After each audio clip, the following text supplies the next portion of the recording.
Professor, doutor, diretor das emoções, amigo, pastor, mentor, terapeuta, assador de milho, jogador de futebol, marinheiro. Exatamente. Bom cozinheiro. Primeira qualidade. Gratidão imensa, que alegria termos nessa mesa do podcast Dr. Edson Pinto. Eu que agradeço, Kaique, o carinho do convite e assim, a certeza que temos que esse projeto de levar socorro, amparo às famílias que vocês idealizaram, eu tenho certeza que com a bênção de Deus nós vamos alcançar muitas famílias, né? Vamos dar uma tremenda contribuição. Já estamos dando, mas vamos dar uma tremenda contribuição. É um prazer muito grande estar aqui com vocês. Mas antes que o senhor fala, né, que nós idealizamos, na verdade o senhor tem uma parcela muito grande na formação desse projeto. O senhor é o nosso mentor, nosso amigo, nosso terapeuta. Por ser mais velho, o conselheiro, né? Conselheiro. Então tem um papel muito importante, principalmente nas áreas voltadas para as emoções humanas. E começando, já entrando no assunto, que é isso que a nossa audiência quer ouvir, ter o senhor conosco, precisa explorar o máximo possível. E a gente começa a provocar também o senhor, doutor, para tantos transtornos. O que é que está acontecendo com nossa juventude, com nossas crianças, com os nossos adolescentes? Ansiedade, depressão, suicídio, TDAH, autismo. Então a gente vai falar sobre um monte desses temas que hoje nos assustam. Na verdade, eles são assustadores, principalmente para quem não tem a informação adequada. E temos aqui também, junto, para complementar, tia Ed, professora, doutora, Ed Rodrigues, como diz Varrido, né? Edi. Pode ser Ed ou Edi, mas é Ed, que também é uma discípula do senhor. Temos esse privilégio. Eu sou discípulo dela, tá? As mulheres dominam melhor as emoções, então tem que ser discipulado por ela. E vai complementar conosco também. Ed, além de ter uma formação na área, é diretora da Edufuturo e é mãe. Então ela tem essa experiência. Mãe, né? De adolescente. Não, né? Que o senhor não seja pai, né? O senhor é pai, mas já pai de adultos. Avô de adolescentes. Avô de adolescentes. Então o assunto vai ser bacana. A gente vai...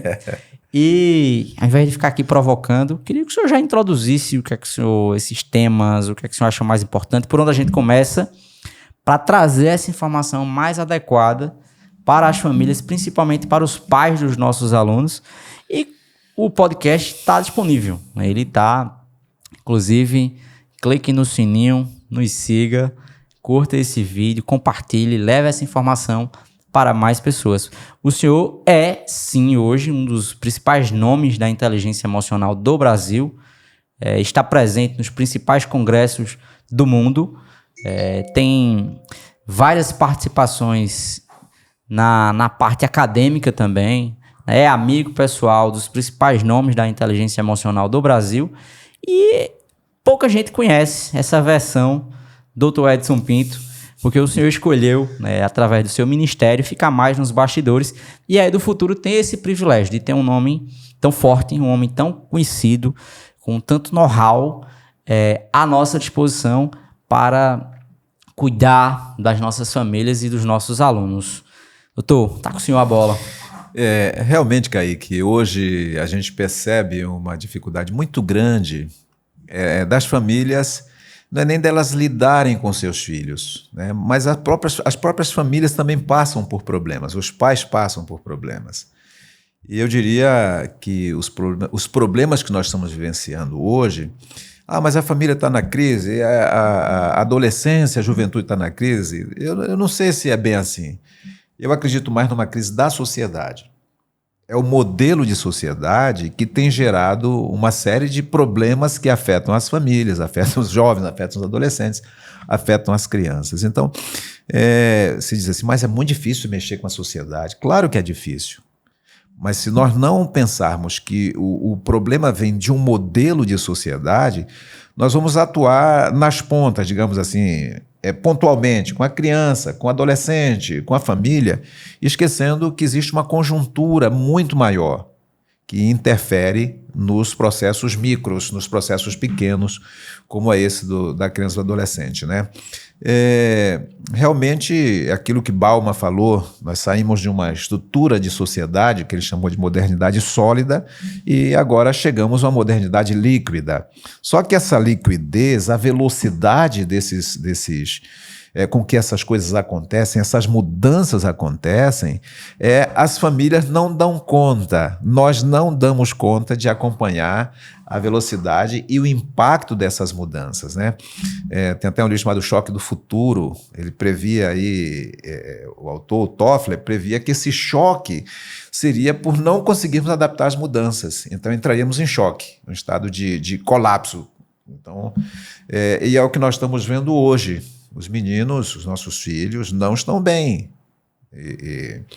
Se no passado se associava problemas de saúde mental a questão de carências estruturais, como aquelas crianças que viviam na favela, nas regiões, nas áreas pobres, né, que não tinham acesso a um sistema educacional mais sofisticado, tudo isso vai por terra. Porque do mesmo jeito que adoece a criança que vem de família pobre, adoece também a criança que vem de família rica. Tem tudo nas mãos. Então é necessário rever a sociedade, mas no seu aspecto mais macro, para a partir daí a gente buscar realmente soluções, ainda que sejam micro. Uma solução micro. Ou seja, se cada família criar essa consciência de que precisa fazer alguma coisa e que ela não vai se deixar dominar por um modelo social, um modelo de sociedade, um modelo de educação. Então ela começar a questionar essas coisas, nós temos tudo para acertarmos. Fantástico, Ed. Tia Ed, que reflexão. A gente vai falar sobre uma causa, né? Sobre um efeito, na verdade, o Dr. Edson traz uma causa. Essa é uma crise de identidade mesmo, né? A sociedade vive hoje um paradigma, eu acredito. Não vivi outras gerações, mas o senhor viveu algumas e conhece pessoas que viveram também outras. E nós estamos com muitos problemas estruturais, sociais. Olhando para as nossas cidades, eu vi uma reflexão que o senhor trouxe. Eu olhando a cidade esburacada, com lixo, o senhor traz essa reflexão. Né? Falhou a família, falhou a sociedade e falhou a educação. Toda vez que eu vejo lixo jogado aqui em Caruaru ou em qualquer outra cidade, eu olho para a família, eu olho para a educação, eu olho para as igrejas, eu olho para a sociedade. Todas falharam. Porque numa sociedade que funciona, que essas estruturas sociais funcionam, então não é de se esperar que você encontre pessoas jogando lixo na rua. O que existe é uma relação de responsabilidade, é uma relação de gratidão, uma relação de construção. Então, eu lembro que eu estava no Maranhão, em 20 de novembro, quando o Dia da Consciência Negra, e mandaram para mim alguma coisa sobre esse dia. E o texto dizia assim: nós negros precisamos tomar uma posição cada vez mais, nos apoiarmos para enfrentarmos os brancos. Eu coloquei, até achei interessante, que eu disse assim: olha, para mim, eu agradeço muito a Deus e a muitos brancos que nos ajudaram a sair dessa situação. Então, quando a gente pensa em Joaquim Nabuco, em José Bonifácio e muitos outros que lutaram pelos negros, né, para tirá-los daquela situação, então acho que não cabe uma polarização, não existe nós contra eles. Já estive em algumas situações no cenário brasileiro, lembro do congresso que tivemos de parlamentares negros da América e do Caribe, onde esse assunto foi levantado. Olha, nós negros precisamos nos unir contra... Eu disse, gente, nós precisamos nos unir, nós precisamos criar uma estrutura de sociedade que ela contemple brancos e negros. Nós não podemos pensar no revanchismo. Outra situação, Conferência de Segurança Alimentar, 2007, se não me engano, em Fortaleza. E aí eles queriam criar uma política de segurança alimentar só para os negros. Aí eu levantei e disse, olha, eu como pastor, como negro, eu não concordo de chegar num lugar e encontrar uma criança branca passando fome e uma criança negra, eu alimentar a negra e não cuidar da criança branca. E aí o pessoal até da Unicamp, estava o pessoal da Unicamp, o pessoal da Bahia. Quando eu cheguei no restaurante no outro dia, disse, lá vem um negro traidor. Então, assim, por quê? Porque eu não concordo com esse tipo de situação. Nós precisamos pensar em construir uma sociedade. Lembra que no início eu falei que o nosso problema é modelo de sociedade. construirmos uma sociedade onde os nossos filhos eles possam viver, pensar em se harmonizar, em se relacionar. Eu acho que é isso que nós precisamos, e a educação ela precisa atender esses requisitos. Ela não pode, eu não coloco um filho na escola para que ele seja doutrinado politicamente, para ser desse partido ou daquele. Eu coloco um filho na escola para que ele possa aprender, construir um futuro, construir uma vida, pensar em construir uma sociedade. Não posso pensar nele olhar somente para trás, os problemas que foram criados no Brasil, na política brasileira, na história brasileira. Não, não é isso. É o que eu posso fazer daqui para frente. Qual a minha contribuição? Então, a educação ela se divorciou muito dessas coisas e isso trouxe um prejuízo muito grande para os nossos meninos, para os nossos filhos. Fantástico. A palavra é essa, né, Ed? Fantástico. E eu vejo que uma das formas que a gente tem, como é do futuro, colaborado com esse processo, justamente é esse termo mesmo, a colaboração. Então, aqui os nossos alunos de vários cursos, eles se unem para fazer um projeto. Eles pensam, qual é o problema que a sociedade tem que eu consigo resolver? E diante disso, a gente tem alunos de idades diferentes, de cursos diferentes ali, integrados, pensando em resolver o problema da sociedade. Veja que fantástico. Então, é uma das formas da gente despertar essa nova consciência, de colocar esses alunos, uni-los ao tal ponto que eles pensem numa problemática e eles construam uma resolução. Isso é fantástico. Isso é uma forma da gente começar a mudar essa consciência. Eu creio, assim, a gente olhando, qual o problema, volta agora à saúde mental, né? Por que estamos adoecendo tanto? Por que nossos meninos estão adoecendo tanto? Primeiro, por causa do isolamento. Gente, eu tenho uma sobrinha que está estudando na USP, está fazendo doutorado na USP. E tem um projeto lá, eu fico impressionado com um projeto desse. Levar crianças para o Ibirapuera, para o Parque Ibirapuera. Quem conhece São Paulo sabe onde estou falando. Um projeto para ensinar criança a subir em árvore. Já imaginou? Um projeto de uma universidade como a USP, que leva crianças para um parque, para ali professores de educação física ensinarem crianças a subir numa árvore. Eu quero saber quem foi que ensinou Kaique a subir numa árvore. Quem foi que ensinou você que está me escutando, me vendo, ou me escutando, a subir numa árvore? A vida ensinou. A vida ensinou. Então, o que é que nós fizemos? Nós isolamos nossos filhos.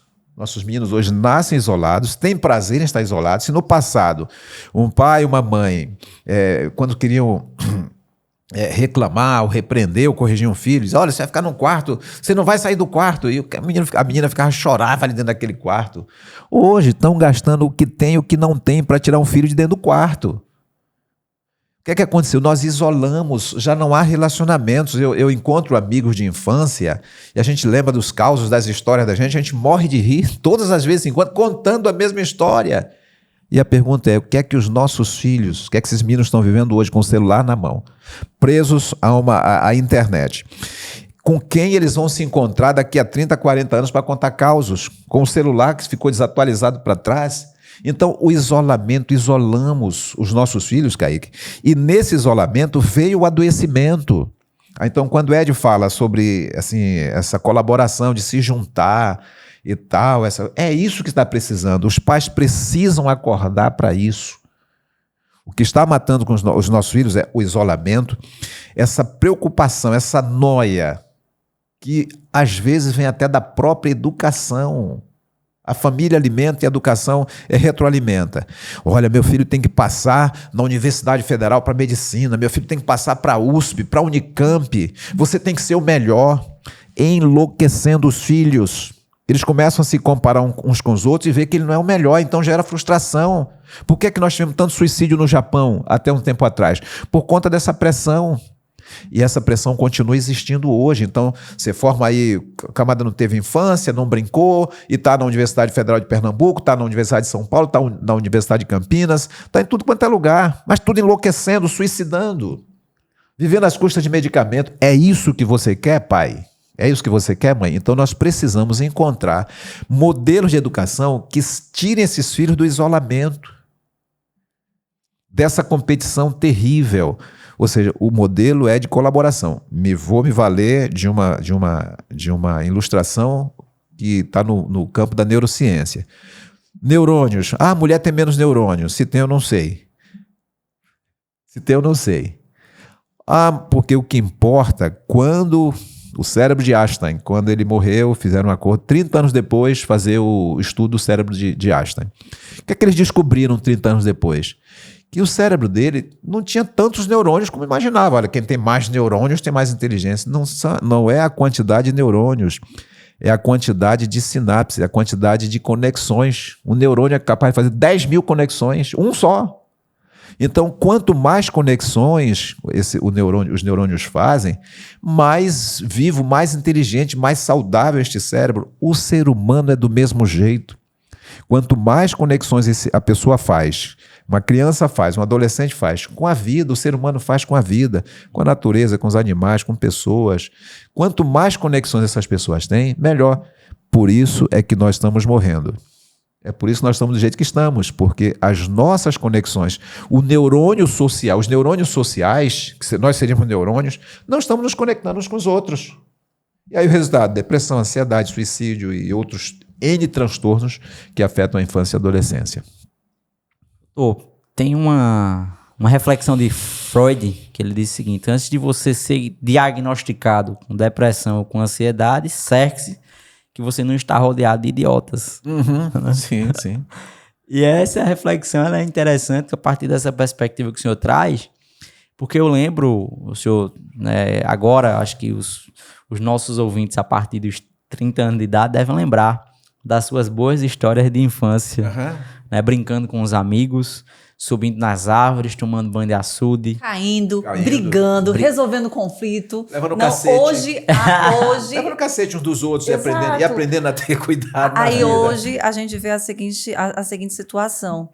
Uma criança briga com a outra, aí as mães vão lá querer resolver. Gente, a gente tem que deixar os nossos filhos resolverem as situações que pertencem a eles. Isso vai dar amadurecimento, vai ajudar eles a se relacionarem, e isso leva para a vida adulta.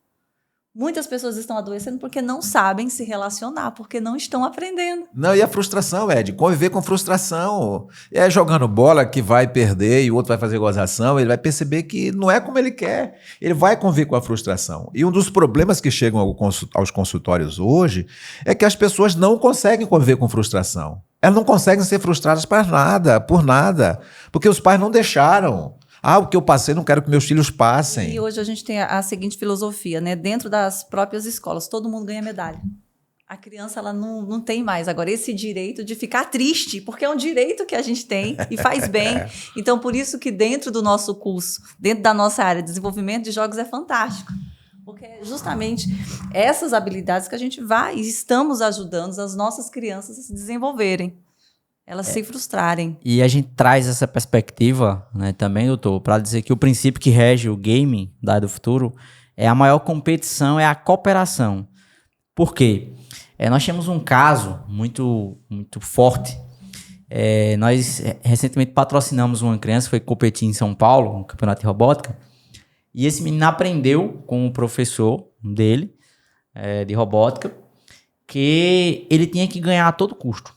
Inclusive, por quê? Porque filho de pobre, era a reflexão que ele tinha, tá? Filho de pobre não tem uma segunda chance. Então, esses meninos, eles eram conhecidos por sabotarem as equipes concorrentes, inclusive cortar fio, né, dos robôs concorrentes. Vale tudo. Vale tudo. Eles não tinham princípios. Não tinham princípios. E esse é outro grande erro também hoje educacional. As pessoas estão ensinando processos a quem não tem princípios. Sim, sim, sim. Quem não tem princípio não aprende processo. Concordo. Você ensina princípios e depois você treina processo. Esses princípios vão, digamos assim, serão os balizadores, os né? Balizadores. Organizar. Faz sentido, totalmente. E lá atrás, quando nós estávamos montando a Área do Futuro, junto com o senhor, a gente traçava esses princípios. Quais princípios vão reger a Área do Futuro e quais princípios vão reger cada setor da escola. Porque se eu pego uma criança com 6, 7 anos e ensino a ela princípios, os princípios gerais da Área do Futuro, os princípios éticos, morais e espirituais. Nós somos uma escola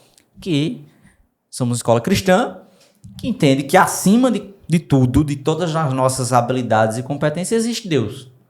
Então esse é o limite dos nossos sonhos. É entender que Deus está lá e Ele rege sobre todas as coisas. Mas a gente também traz frustração para os projetos de robótica, por exemplo. Existem alguns códigos que os meninos não vão conseguir solucionar. Então, se eles já estiveram nos ouvindo, ó, foi pensado para ter frustração. Um camp que nós fizemos aqui sobre jogos, as crianças brincaram de toca. Pega, tag, né? Tocar. Então, o que é que tem a ver o jogo com correr? Tocar um no outro. A teoria dos jogos nasce disso. Lá atrás, nós não tínhamos videogaming com óculos de realidade virtual. A nossa brincadeira era toca, bola de vidro, peão, futebol. Acho que o primeiro caso de atletismo é quando a gente levava uma carreira de um cachorro, né, doutor? Se o cachorro for bom, né? Porque cachorro bom, corredor, aí o cara tem que mostrar para que serve as pernas. Exatamente. E até fazendo uma brincadeira com isso, disse que tinham dois jovens, um cachorro correndo atrás, e um jovem foi tirando a sandália. Aí o cara disse, tu acha que tu vai correr mais do que o cachorro? Ele fez, não, mas mais do que você eu vou. Então, são essas coisas que a nossa sociedade atual, ela tem perdido essa identidade. E o senhor trouxe uma coisa muito legal. A depressão, a ansiedade, os transtornos extremamente ligados a essa falta de conexões neurais, né? Essa falta de interação social. E realmente você adoece quando você está em casa sozinho, pensando bobagem. E imagine uma criança, né, que ainda está formando as suas conexões, as suas sinapses neurais, isolada, numa tela, né, com um monte de eletrificação mental ali, que não faz com que ele sinta mais, por exemplo, desejo de estar num culto, de estar numa lanchonete conversando com os colegas, porque aquilo ali não eletrifica tanto a mente. Não é isso, doutor? É verdade. Aí você traz uma outra reflexão, a questão dos princípios e depois os processos, né? Eu penso assim na identidade. Como nós deveríamos, como pais e educadores, estarmos assim preocupados com essa formação de uma identidade. Quando você olha no tempo dos gregos, por exemplo, aí você vai perceber que a identidade estava ligada à essência, eles chamam de essencialismo. Eu tenho uma identidade, naquela célebre frase, conhece-te a ti mesmo, né, de você se conhecer, e a partir daí você pensa a sua identidade pelos valores que você elege para você, né? Filosofia grega, a metafísica, é robusta nesse aspecto. Depois nós passamos por uma segunda fase em que a identidade ela foi saindo desse essencialismo, ela foi caindo no campo da relação apenas. Eu me diferencio de Ed, por isso eu vejo minha identidade, me diferencio de Kaique. A identidade você não percebia mais na sua essência, mas na relação. Isso caminhou um pouco mais e não existe até perdermos a identidade. E a identidade passou a ser coletiva, é do grupo. Então, o que o grupo pensa, é isso que eu penso. Eu não tenho mais identidade. Então, esse vazio que as pessoas têm se torna um vazio da própria existência, porque você não consegue se identificar. Nós não conseguimos definir algumas coisas hoje. Por exemplo, se perguntar o que é um homem, o que é uma mulher. Aí as pessoas entram. Eu estudo antropologia. E há pouco dia foi levantado isso. Alguém mencionando, pediu para fazer uma definição do que é ser homem, do que é ser mulher, e ninguém soube dentro da faculdade definir. Não, ninguém sabe o que é isso, não. Veja, o que era tão claro no passado, por conta de uma identidade, hoje por conta de uma pressão marcada por ideologias, as pessoas não sabem definir. Então é preciso que haja que nós pensemos numa identidade do ser humano que tenha o respeito, tá? O respeito por opções sexuais, por opções religiosas, mas que se tenha identidade. Eu preciso disso, porque se você coloca um conjunto de conhecimentos na cabeça de uma pessoa, tá? Usando uma linguagem bem grosseira, que não sabe se relacionar, tá? E que não sabe se reconhecer, se validar, aí complica. Que processo é que essa pessoa vai tocar? Então, nós precisamos realmente trabalhar com valores. E eu vejo assim, a preocupação da educação do futuro, da escola do futuro, pensando nos valores, em priorizar valores. Pai, mãe, valores. Nós queremos que seus filhos tenham valores. E a partir desses valores, uma vez estabelecidos, né? Que não é um processo dinâmico, não é uma coisa que se estabelece aqui e pronto. E então, a partir daí, você coloca os processos de aprendizagem, educação formal, preparo para a vida, trabalho, formação de família, tudo isso sucedendo a essa construção de valores que a sociedade perdeu, as famílias perderam isso. Essa noção. Eu preciso construir valores. Delegamos nossos filhos às creches, à televisão, aos jogos, à escola formal. E esquecemos que esses valores são estabelecidos principalmente na família, no lar. E o que é mais grave é que a escola formal, as creches, a televisão, o YouTube, os TikTokers da vida, eles também disseram, não é responsabilidade minha, Nossa, não. Aí ficou, não é de ninguém. Não é de ninguém. Não é de ninguém. Não é de ninguém. E aí o resultado é o que nós temos. Quando éramos mais jovens, tínhamos a rua, né? Tínhamos os relacionamentos com os colegas. A família não criava, a escola também não conseguia, mas você interagia. E no meio da sua interação, do seu meio social, você tinha 2, 3 amigos que tinham muitos princípios. Porque influenciavam. Porque a família fazia o seu papel, então os nossos colegas influenciavam os outros, ou nós, muitas vezes, influenciávamos os nossos colegas. Mas hoje, sem essa interação, nem isso temos mais. Não, você traz um ponto muito interessante, Kaique. Os mais velhos, né? Eu lembro do chamar tio, pedir a bênção, seu José, bênção Dona Maria, bênção minha tia e tal. Às vezes nem tia não era, mas eles tinham uma responsabilidade com você. Se você estivesse fazendo uma coisa, olha, Kaique, o que você está fazendo aí? Vai para casa. E você ia mesmo para casa. Então, nós perdemos isso, perdemos esses meninos que têm base e influenciam outros. E aí veio a globalização, a universalização do mal, então tudo hoje gira em torno do pior.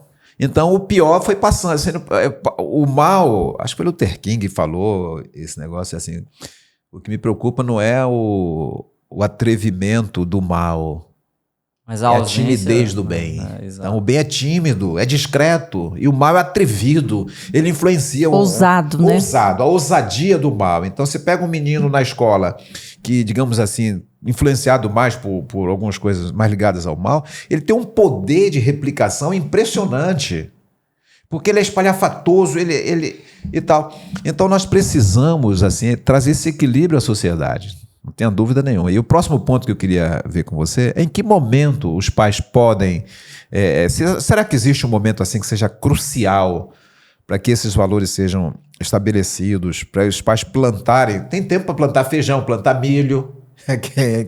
Não tem tempo? Aqui no Nordeste, tirando a irrigação, todo mundo sabe que dia 19 de março, dia de São José, é dia de plantar milho, né? Tem tempo de plantar milho. Você não vai plantar milho em outro período... Pode plantar? Pode, mas o período mais propício é esse, por conta das chuvas, uma série de coisas.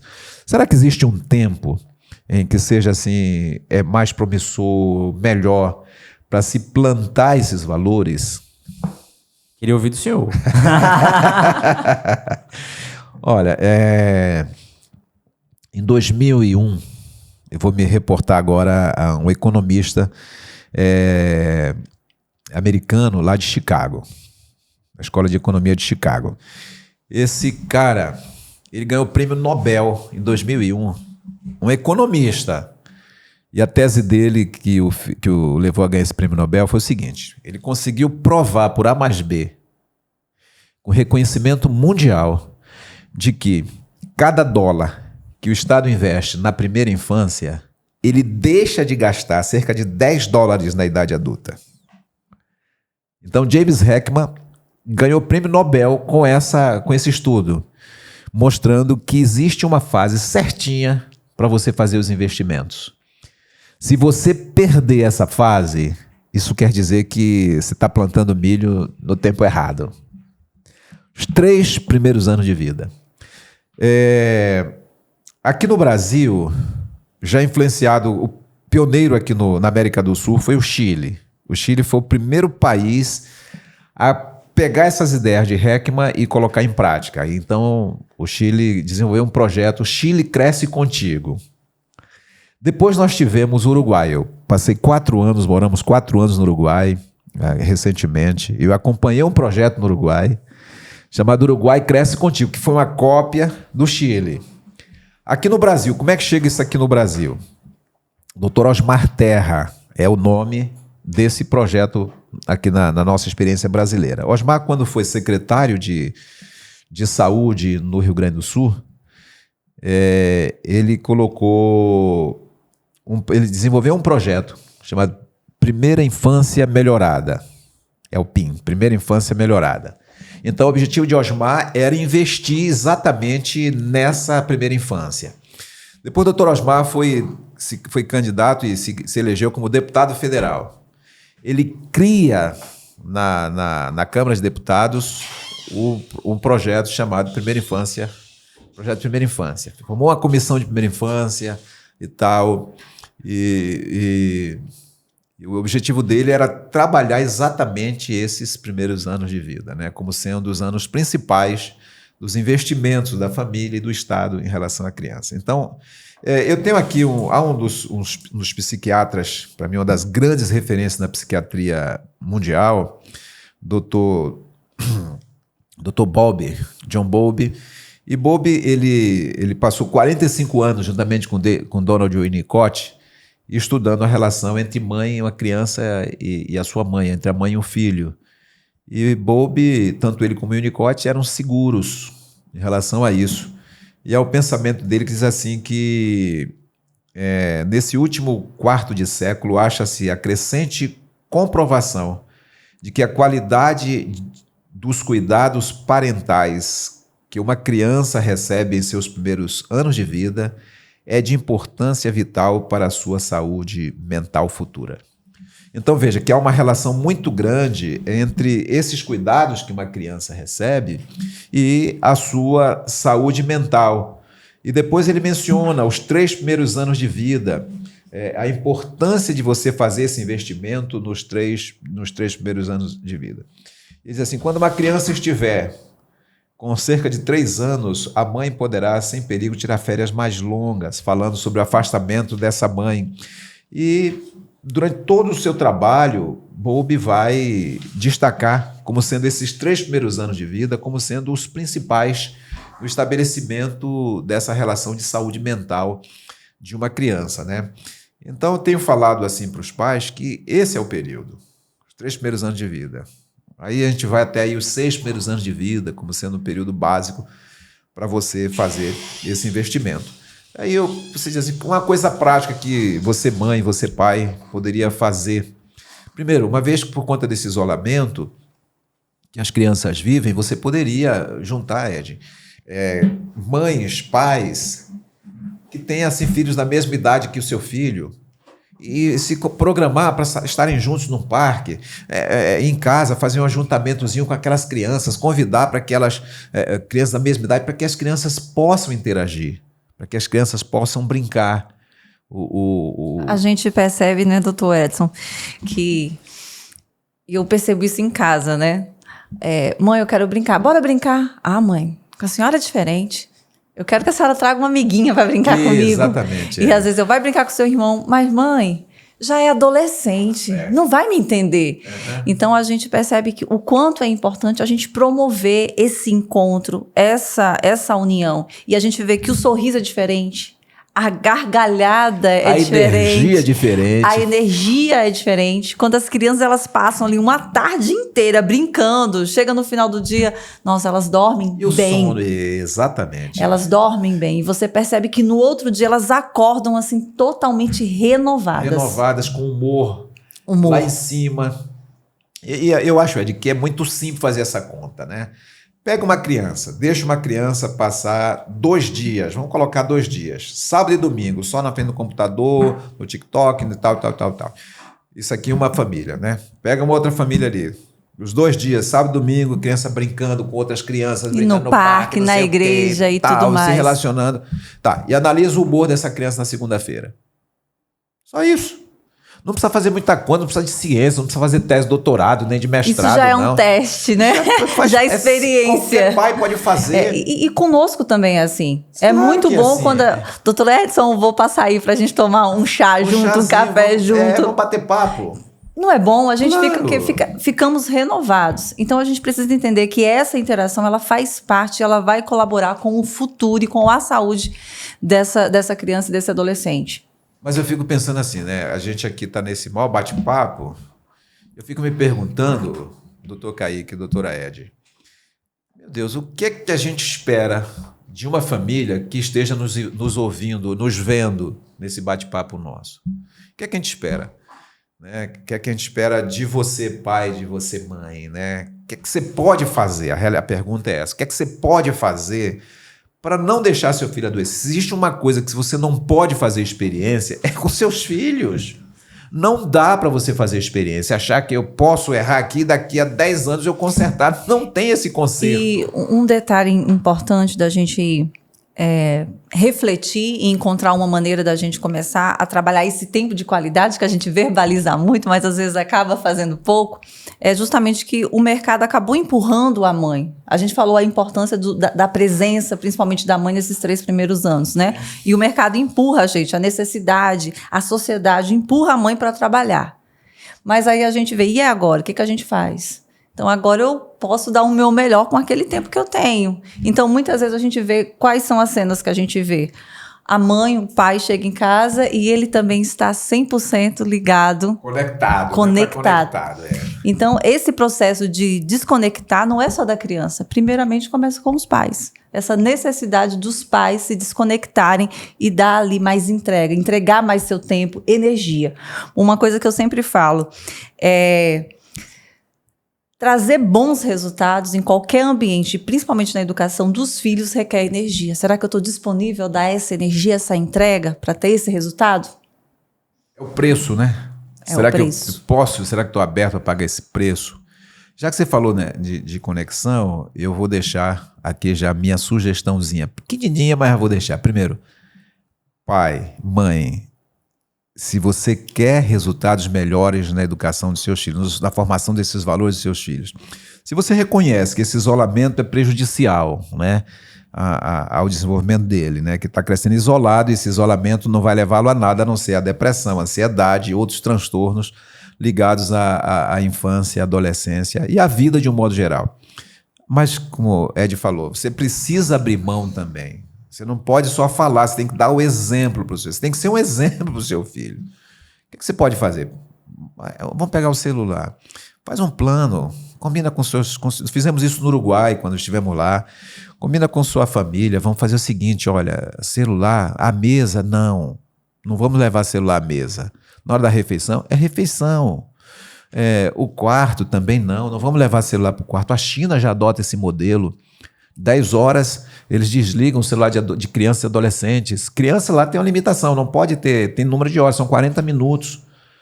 Celular na China, a partir do 6º ano, e ainda com muita reserva, muita preocupação, e por um tempo limitado.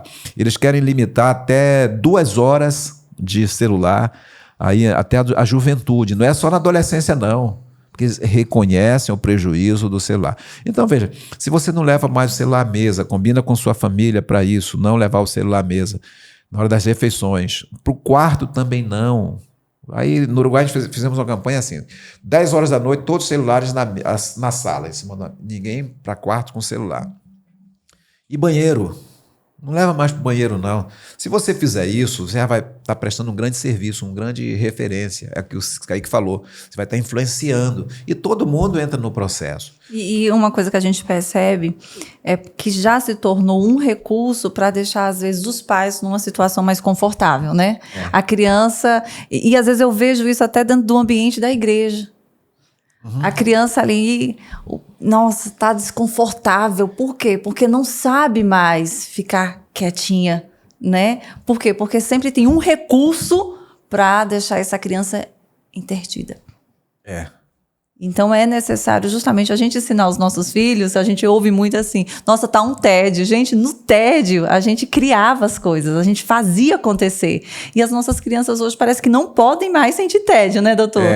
E se você quer fazer o teste nos seus filhos, é o seguinte, leva seu filho no próximo domingo, escolha aí, pega seus filhos lá, 2, 3, quantos filhos você tiver, leva para um lugar que não tenha sinal de internet.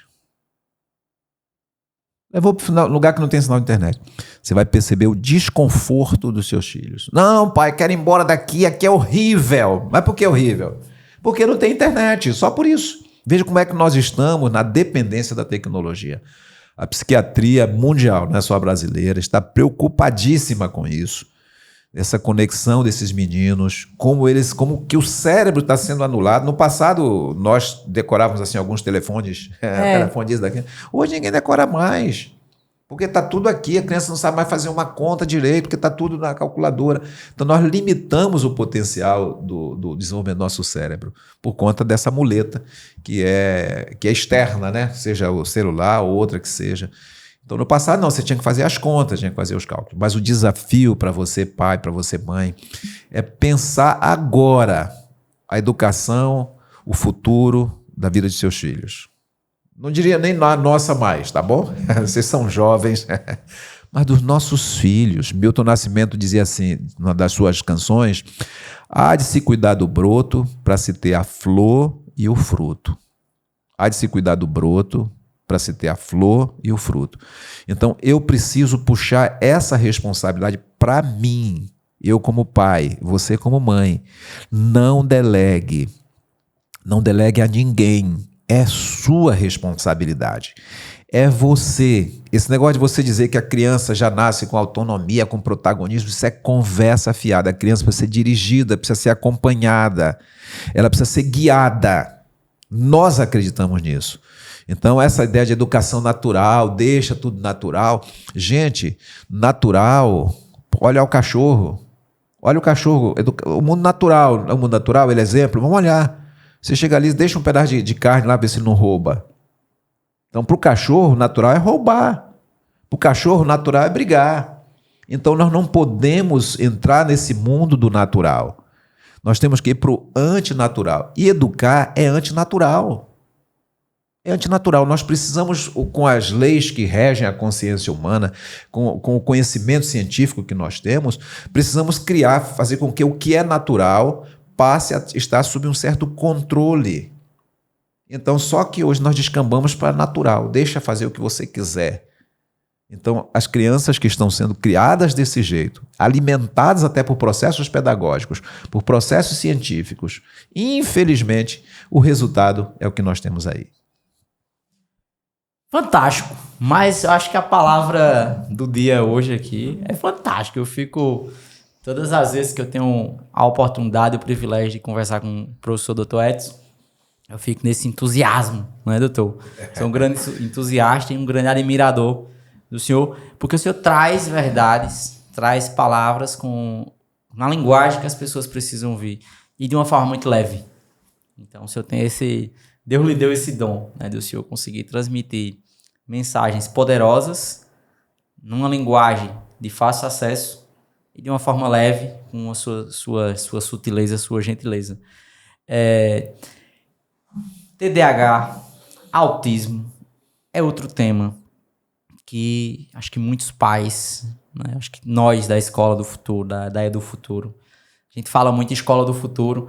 É bom deixar claro, viu, pessoal? A original é Edu Futuro. Tem outras empresas que começaram agora a usar o nome Escola do Futuro, Escola de Educação para o Futuro. Eu acho bonito.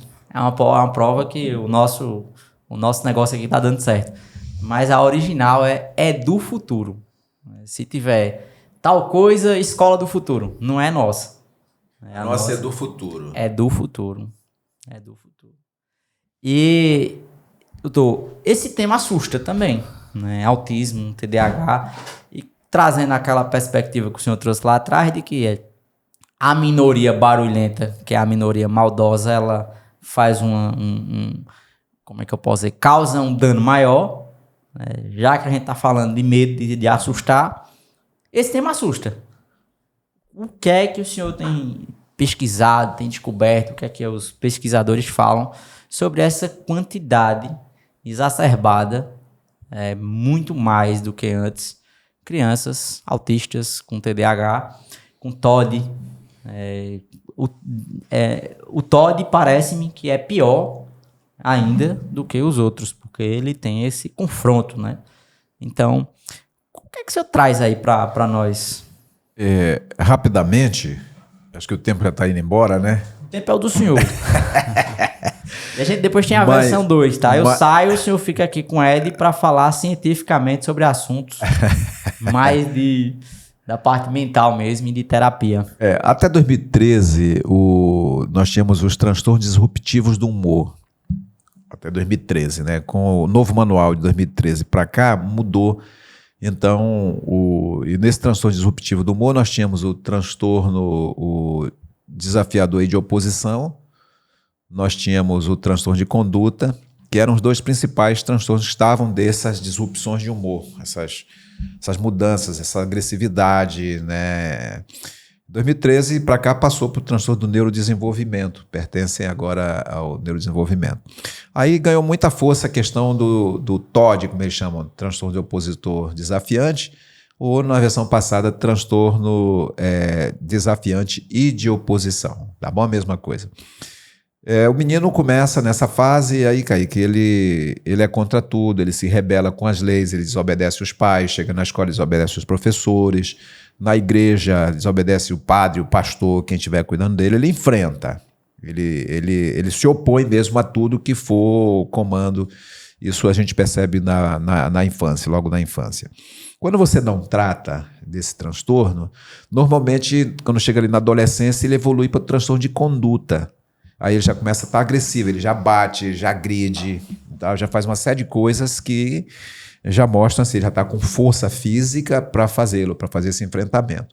Quando não tratado também, o transtorno da conduta normalmente vai evoluir para o transtorno de personalidade antissocial, que só pode ser diagnosticado a partir dos 18 anos. É o único transtorno da personalidade, são 10 transtornos, e esse é o único que o psiquiatra não pode diagnosticar antes dos 18 anos. Se um dia você foi a um médico e ele disse que o menino tem 14, ou 15, 17 anos, e ele tem transtorno de personalidade antissocial, ele está ferindo todos os princípios do diagnóstico. Porque não existe essa possibilidade. Tá? Os outros transtornos, outros 9, o psiquiatra, se estiver acompanhando ali por pelo menos 2 anos, pode fazer o diagnóstico, sim. Mas o antissocial, não pode. Só depois dos 18 anos. Então, essa é a sequência desse transtorno. Quanto ao autismo, vamos para o autismo. Autismo, em 1980, nós tínhamos para cada 500 crianças nascidas, uma com autismo. Em 2021, passou para 47 crianças nascidas, um com autismo. E calcula-se que em 2022 a média seria de 36 crianças nascidas, uma delas com autismo. Então veja que é uma coisa assustadora. Há questões genéticas? Sim, há questões genéticas envolvidas, mas não se tem dúvida de que questões ambientais são prevalentes. Tá? Porque a epigenética nos mostra como que o ambiente altera a expressão da genética. Ele não altera a estrutura da genética, altera a expressão da genética. Então, as questões ambientais, se o autismo tem que ver, vamos fazer um cálculozinho simples, se autismo tem que ver com interação social, a criança não consegue interagir socialmente com outras crianças. E eu pergunto, uma criança com celular na mão, desde que nasceu, vai interagir socialmente com quem? Se a mãe e o pai estão ali com o celular na mão o tempo todo, não interagem entre si, essa criança vai aprender a interagir socialmente com quem? Me responda. Então, precisa entender que há questões ambientais ligadas também ao autismo. Hoje nós temos aqui em São Paulo, a USP, você que nos assiste, a Universidade de São Paulo tem, para mim, o melhor projeto sobre autismo, é a USP que está desenvolvendo. Eles pegaram um prêmio Nobel de um médico japonês em 2012, ele ganhou o prêmio Nobel fazendo uma replicação de neurônios. Essa pesquisadora da USP, ela pega esse projeto, esse conhecimento científico desse prêmio Nobel, e ela pega crianças, criou lá pedindo as crianças que têm pais de crianças com autismo pedindo dente de leite dessas crianças com autismo. Então ela toma esse dente de leite, consegue isolar neurônios desses dentes de leite de crianças com autismo. Então a tecido no cérebro da gente tem neurônios? Tem. A maioria neurônios? Não é a maioria, a minoria, né? A concentração maior é da chamada célula glia, são células que alimentam os neurônios, tá? Então, o que essas pesquisadoras da USP estão fazendo? Elas pegam pegam uma glia saudável e pegam uma glia inflamada. processos inflamatórios. E com esses dentes, o projeto da USP chama Fada do Dente. Se você entrar, você vai encontrar. USP, Universidade de São Paulo, Fada do Dente, você vai encontrar tudo que eu estou te dizendo. Então ela pega esses neurônios encontrados nesses dentes e agora coloca aqui numa glia saudável e numa glia inflamada. São dois ambientes que esses neurônios tirados do dente, dos dentinhos de crianças com autismo. Então, quando ela coloca na glia de dentes, digamos assim, na glia saudável, o neurônio que foi tirado do dente da criança com autismo tem uma expressão melhor. Quando pega esse mesmo neurônio e coloca na glia inflamada, o neurônio se expressa muito pouco. Então, essa pesquisa, para mim, se elas conseguirem, são duas médicas, uma bióloga e uma médica, se elas conseguirem realmente levar avante, elas são dignas de prêmios Nobel. Tá? Pela beleza, pela riqueza. Se der mais ou menos como elas estão pensando, elas vão conseguir provar que a célula, que o autismo, um dos problemas do autismo é a inflamação do tecido glial. E se for assim, aí você pergunta, mas o que é que leva à inflamação do tecido glial? Aí vai pergunta, olha a alimentação que nossos meninos estão comendo hoje. Olha a alimentação, olha a quantidade, digamos assim, de radicais livres que nós encontramos hoje nas pessoas. Quantidade de inflamação que as pessoas têm, pessoas com fibromialgia, pessoas com isso, com aquilo. Então, veja, alguma coisa está errada na sociedade. O jeito como nós nos alimentamos, eu tenho um amigo que esteve na África por 4 anos, e disse assim, olha, quando eu falei que minha esposa estava com depressão, eles perguntavam, vem cá, o que é depressão? Eles não sabem. Gente, ontem nós tivemos uma reunião, sexta-feira agora, Kaique, é uma reunião pequena com mais ou menos umas 8 pessoas. Dessas 8 pessoas, nós tínhamos ali uns 10 casos de cânceres, relatados em parentes dessas 8 pessoas. Esse meu amigo passou na África, lá em São Tomé e Príncipe, 4 anos. Aí eu perguntei, vem cá, quantas pessoas sepultou com câncer? Ela disse, nenhuma. Isso eu conversei com um pastor que estava há 20 anos lá em Santo Tomé. Pastor, quantas pessoas são sepultou com câncer? Durante 20 anos sepultei uma pessoa com câncer. Mas o que é que eles comem lá? É fruta-pão, é banana, é peixe. Onde é que estão os enlatados lá? Não estão. Onde é que estão essas comidinhas, esses biscoitinhos, essas coisas, essas friturinhas que os nossos filhos usam? Não estão. Então, alguma coisa está errada. Essa alimentação inflamatória que nós temos usado pode ser também uma explicação, e o pessoal da USP está estudando isso. Sensacional. Ambiente, alimentação, ligado, indiretamente ou diretamente, a partir de estudos, a todos esses transtornos que nós estamos vendo no nosso dia a dia. Não adianta, eu estou lendo até o material, que diz assim, não, a genética não importa, a biologia não importa. Toda leitura que você encontrar descartando a biologia está errada. Ah, mas o que importa é o que importa é a biologia, o ambiente está errada também. Tanto importa a biologia como importa o ambiente. Os dois importam. Se você, qualquer estudo, qualquer proposta de intervenção, seja na educação, seja na saúde, que desconsidere ou a biologia ou o ambiente, estão equivocadas. Não entrem nessa, porque o que nós temos é o equilíbrio entre ambiente, entre biologia, genética e ambiente. A questão da integralidade, né? Pensar integral, o que tem de pessoas, e não são pessoas simples não, cientistas, pessoas famosas, pregando essa dicotomia entre a estrutura básica, a biologia e o ambiente. A área social é a mais afetada. A revista Lancet, nos Estados Unidos, publicou uma matéria faz pouco tempo, mostrando 58,5% das pesquisas na área social são enviesadas, são distorcidas.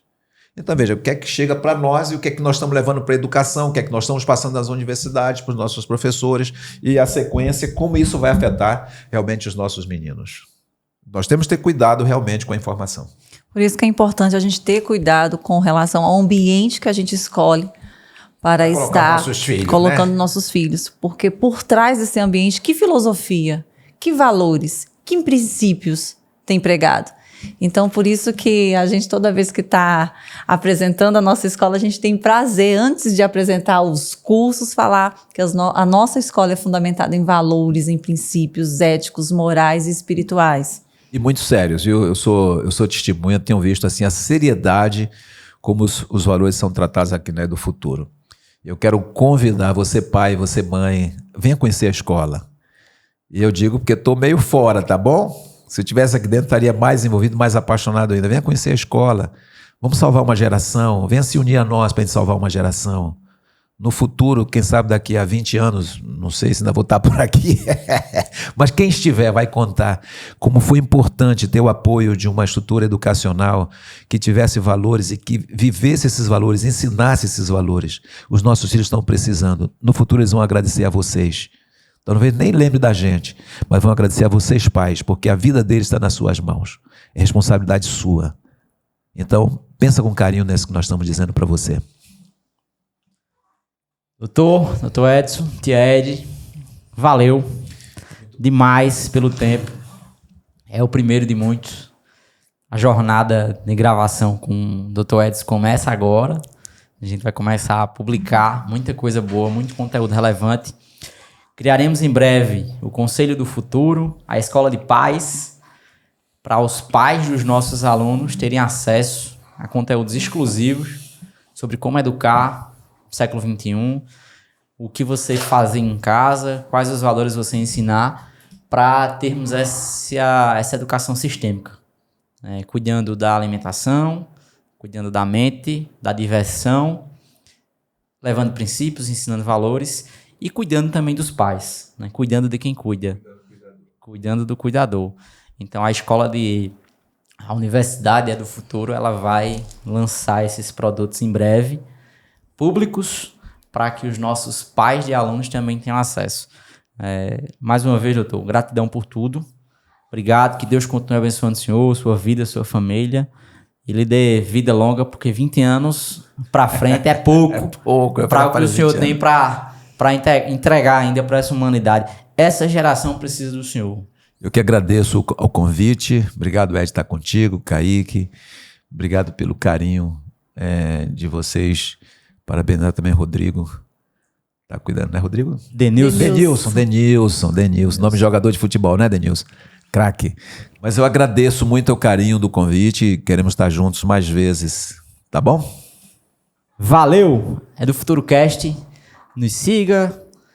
Marca, como é que diz aí, Denilson? Toca no sininho, né? Clica no sininho, segue compartilha. Passa adiante, porque você ter acesso a um conteúdo gravado por Dr. Edson Pinto não é todos os dias que você encontra. Na internet você não acha. Então já digo logo, é coisa exclusiva de EduFuturo. EduFuturo. Porque é do futuro mesmo. Valeu, pessoal. Gratidão.